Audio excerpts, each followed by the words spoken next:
గద్దెల నుంచి కొత్త గద్దెల మీదకి ప్రతిష్ఠింపడం జరుగుతుంది కాబట్టి భక్తులు ఎవరు రేపు రావద్దని విజ్ఞప్తి చేస్తాను. పూజారులు ఆల్రెడీ ఇప్పటికే చెప్పి ఉన్నారు, మీరందరు ఇక్కడ ఉన్నారు కాబట్టి.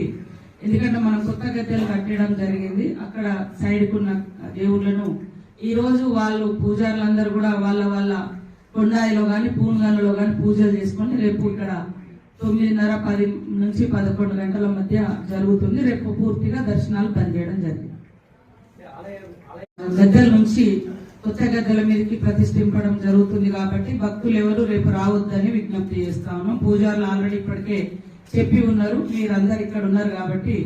ఎందుకంటే మనం కొత్త గద్దెలు కట్టడం జరిగింది. అక్కడ సైడ్కున్న దేవుళ్లను ఈ రోజు వాళ్ళు పూజారులందరూ కూడా వాళ్ళ వాళ్ళ కొండాయిలో గాని పూన్గాలలో గాని పూజలు చేసుకొని రేపు ఇక్కడ 9:30, 10 నుంచి 11 గంటల మధ్య జరుగుతుంది. రేపు పూర్తిగా దర్శనాలు బంద్ చేయడం జరిగింది.